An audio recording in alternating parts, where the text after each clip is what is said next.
I want to know. Who during the course of the summer told Kirk Cousins to be this forthright? To fall on the sword at every... Who told him to do this? I have no idea. Who's caused this change in Kirk Cousins? No clue. You know what, Matthew? Honestly, I don't think it matters. Go out there and play well, or at least play sufficiently. Don't throw a stupid pass into double coverage, but it's better than blaming his teammates. But does this solve a thing? The fact he got up there on Sunday? Now, if it was just an occasional bad game and he did this, I'd be like, okay, that's great. But like if this becomes a weekly thing now, because keep in mind too, he pulled the same thing after, and this game, I know, preseason didn't matter, but after the third preseason game, if I play like this, we're not going to go over. So I can only hear this about, I think, a total of 3 or 4 times before I just say, dude, go out there and play well. Maybe the pendulum today swung a little bit farther the wrong way than it should have in terms of him saying, if I keep playing like this, I won't be the quarterback anymore. You're like, oh, okay. Now I want to tell you it's only one game. And we're supposed to be the overreactors. You're like, okay, Kirk, you might be overreacting. But it's a false statement. Yeah, he knows. Like you're not like he knows that until that contract's done, he's basically starting quarterback. Yeah. So it'd be different if he had a young Tom Brady behind him, right? Where you said, I don't think you're going to be benched, but maybe you will. Sean Mannion's no threat. Right. No, he's definitely not. Yeah, I don't know. I mean, I don't really know what to say about it other than I sort of rolled my eyes when he said it, just like probably everyone else. Like, okay. And I saw people retweeting that quote and everything else. And I went, kind of had this feeling of, wait, did I miss something about that being like a big salacious comment from him? I just looked at it more of a thing that a guy feels like he has to say after he's done a bad. I was bad. Well, so I think I'm just gonna take all the blame here. Yeah, I think he thinks this is part of the process, right? Yeah. Like this is now, if I'm going to blame myself, he blamed himself on Sunday, blames himself on Wednesday, but ultimately if he doesn't come back and play well against Oakland, who cares? Right. Then, and it's sort of interesting because how will he handle these things if there are 3 or 4 more of these performances? Then will it be like defiance and you guys don't know what you're talking about? Will it be, it was my teammate's fault? Will it be, because last year there was a lot of, I have an explanation for everything and I'm going to tell you it right now. And at times that got him in tricky waters, even though I want to hear it because I don't think he was ever lying with his explanations. He was telling us how he saw it. But a lot of times it was, ooh, are you sure you want to say that? And have your teammates hear you say that? Like, do you really want Kyle Rudolph to hear you say that someone missed a block? Do you really want Riley Reif to hear you say that you were at the right depth in the pocket? But at the same time, this becomes a disingenuous act if it's a couple of games in a row or, 2 out of 3 and it's, I wasn't good enough. I wasn't good enough. And then people go, okay, this is just your default go-to. And it sort of tells you what a tricky thing this is for quarterbacks, because if you go up there and you're like, you guys don't know anything, then you're like, oh, somebody's a little defensive. And then if you go up there and go, it's all my fault, we're like, okay, we're not believing you. You know what I mean? It becomes sort of a tough thing. And I guess I didn't look too much into what he said other than just like your reaction. Okay, well, everyone knows you are going to be the quarterback, even if you play like that this week. But by the way, don't play like that this week. That would be my suggestion. Yeah. And just go out there and play really well. And then go up to the podium and said, I stunk last Sunday. I was good this week. But yeah, if he continues, if this is now the weekly or every time in big games, Kirk does not play well, he's going to take responsibility. At some point in time, we're all just going to say, okay, who cares? You're not doing your job. Do you feel like also that we're not searching for answers with Kirk Cousins' personality in his comments really anymore? I mean, we kind of got a really good sense for how he views the game. He's super intellectual about it. He can recall every read that he had on every play right after the game, which is truly amazing. I mean, he talked about one of the plays that went wrong and said, well, this was my read and this is where I could have gotten to. And the other guy was open, but that wasn't part of the progression. It's like, okay, well, that's amazing. And then, the other parts of him being prepared and all those things we know, but we also know that he doesn't really have this natural leadership quality to him. We also know that he tends to not fully understand why things went wrong for him unless it's super obvious like this. If there's any chance to say, well, it wasn't only me, then, to himself, he's saying it, whether he's saying it's us or not. I think this year, what we are hearing from him is and this is why I pretty much dismiss it, Matthew. We're hearing what he thinks we want to hear. Yeah. I don't, Yep. I don't feel, for all his faults as a human being, Brett Favre got up there and rambled incessantly, but it was just Favre rambling, but it was Favre. Favre was saying what he thought. And within that, he'd sort of blame himself, and then he'd blame three teammates, and then he would give you the injury report, and that was Brett. But that was Brett being Brett. Kirk seems to me to be telling us, Kirk thinking to himself, what do they want to hear from me? Here's what they want to hear. So here's what I'm going to tell them, which means it's like the kid who says, I'm sorry. They're not really sorry. They just got caught. Kirk just had a bad game. And so he is trying to articulate not what he really thinks necessarily, but because when you say, I'm not going to be the quarterback here for long, and you are in the midst of a 3-year, $84 million contract, that's not true. Right. Like, you're basically lying. So yeah, I don't put, it's interesting, but I don't put stock in it. And if you're not sort of being disingenuous there, if you're being serious and you think it was so bad last week after going back and watching it, that if you ever play like that again, you won't play. Whoa. I mean, that means it was as bad as it could possibly be. And you're looking at it like, if I don't turn this around, I'm not going to be the quarterback anymore. So it's like, either way you take that comment, it's not in a good place. And I think it's probably the best thing for us to just sort of shrug our shoulders at it. Doesn't really mean a whole lot. But in terms of Kirk quotes, it's the most bizarre of the year so far, aside from talking about the guy's butt sweat, which it turns out now that we all know that centers have this issue. And there was a story about Brady and his centers having butt sweat too. So I guess it's not that unusual. So that puts this in the lead of him saying that if he keeps playing this way, he's not going to be the quarterback anymore. What do you think of this? So let's forget Kirk's quotes for a second. Mike Zimmer's quotes on Sunday and then again today on Kirk. What does it say about Mike's faith and or what he thinks the quarterback, who, by the way, obviously the key player, the ability of that person to process is when Mike Zimmer, of all people, puts on mega kid gloves. Like his comments, ordinarily, I would expect at the very least, Kirk played a terrible game. Kirk knows that. I'm not going to get into what we've talked about, but it's been discussed. Okay, something like that. Mm-hmm. Very simple. Mike's quote today was, he's gone major kid gloves here. And Mike does, especially with quarterbacks, that's not the norm. So I would say this, that I'm guessing that when Kirk Cousins signed with the Minnesota Vikings, that he told Mike Zimmer, do not do to me what you did to Case Keenum under any circumstance, or I'm going to be really mad. Like, do not come out in front of the media and air your issues with how I threw this pass or how I threw that pass. And if we could come to that agreement, this will be fine. You and I can get along together.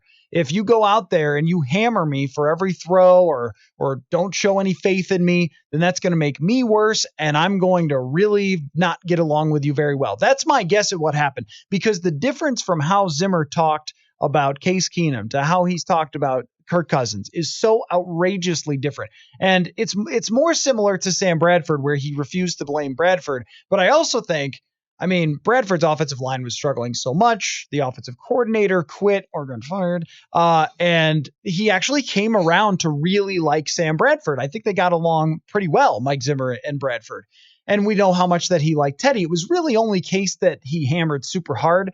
But I don't think he has the same reasons to like Kirk the way he did with Sam and the way he did with Teddy. So it's got to be there in the back of his mind, like, oh, I'd love to let loose about that last throw. But he's also got to be strategically thinking, I don't know what good it does. And it seems that Zimmer put a lot more effort into thinking strategically at the podium this year, because of even just through training camp, when he wanted to send somebody a message, he would come up there and we could have asked him, hey, Mike, is it warm out today? And he would say, I need better from the defense, right? And it was very clear that he was using it a little more often to send messages to the receivers when he trashed them. I think we asked about hey, is anybody emerging? And he very easily could have said, oh, I like everything. Sure. And instead he said they better get their butts in gear. So in the past, maybe he was winging it a little more, and now he's thinking a little more thoughtfully about how he wants to answer these things. I think it's the right approach because he has no choice. He's got no other option. If you go up there and make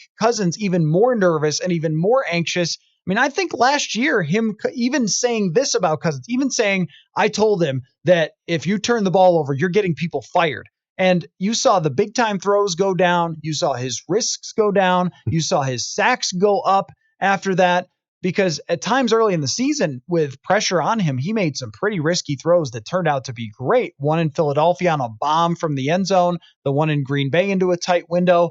And then that went away. And so I think even those types of things from Zimmer can be detrimental to Kirk Cousins, and his mind state is kind of a fascinating thing to track. That's what his time here. Exactly. That now, I don't think or expect Mike should torch Kirk. What I'm saying is he's now to a point with Kirk where you can tell he's not going to say a thing, which is not Mike.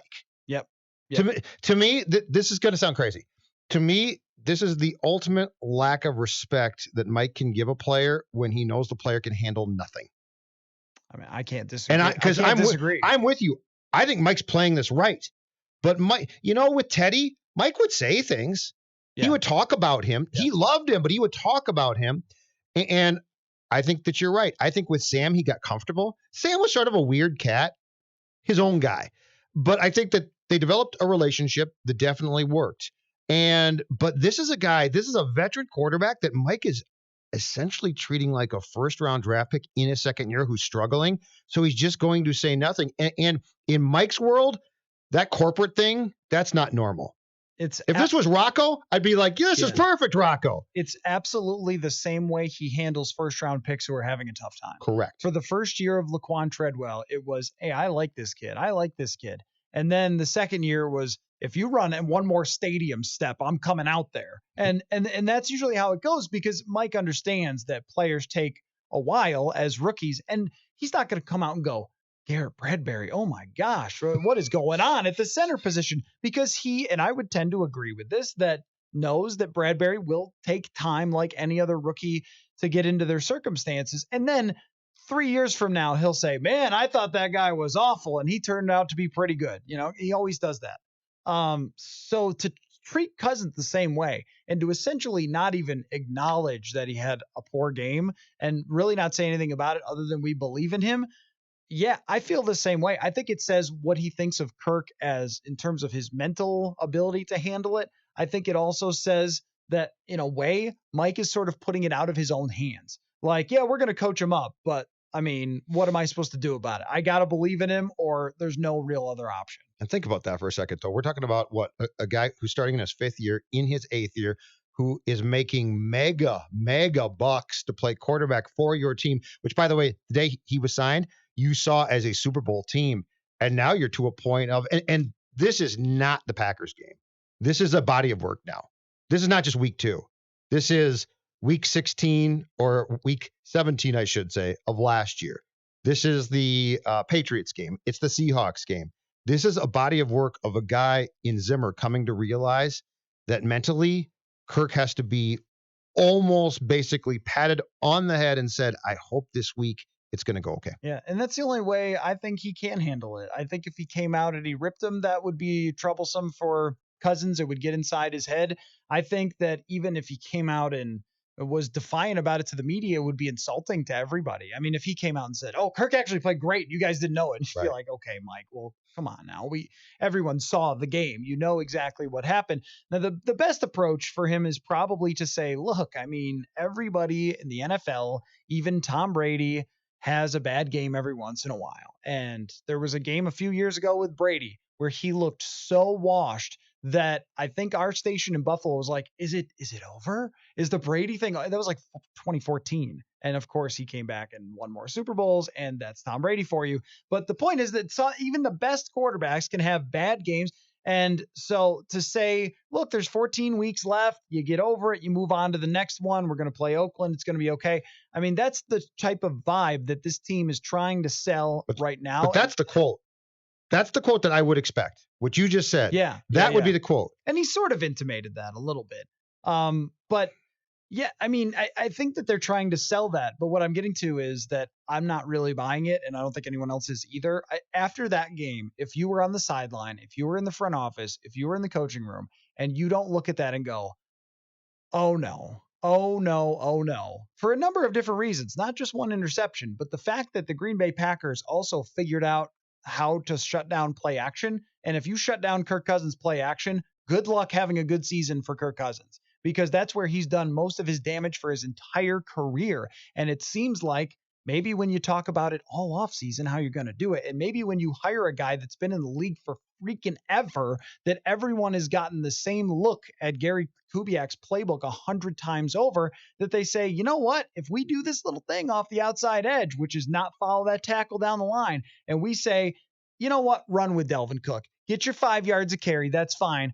Usually good passing offenses are 8 yards a pass. So we'll take that and we'll shut down Dalvin Cook eventually. I mean, this team has a pretty poor scoring percentage, pretty poor expected points added so far through 2 games. If I am an opposing defense, I am doing the exact thing the Packers did. Beat us with Dalvin Cook. Go ahead and try, because name me the team that had the best running back in the league and then just ran over everyone and won a Super Bowl. I can't name one. Yeah. And the sad thing is, in week 2 at Lambeau Field, it should have worked. In that game, it should have worked. Only because the Packers tried a million ways to give it away. No, they did. But that's this league right now. And you know as well as I do, in the month of September, that's this league. You can be given games, and the Packers tried to. Yeah. And that's why this loss hurts so much, because there is no reason why we aren't sitting here talking about Cousins had a bad day and this team is 2-0. There's no reason why. And those are the type of losses you can't flush. Oh, the Packers, you're right. The Packers, totally the Packers tried. The Packers basically said, we think your formula is flawed, and they almost gave the Vikings that game. Yep.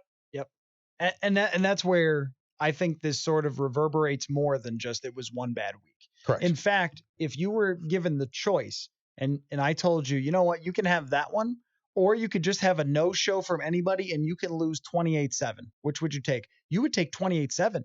Because you would just say, well, things didn't go our way. And it was Lambeau, and, I don't know what happened, but let's move on to the next week. When it has that same feeling of you should have won, but you ripped, stealing victory from the jaws of defeat or something, or however that worked. But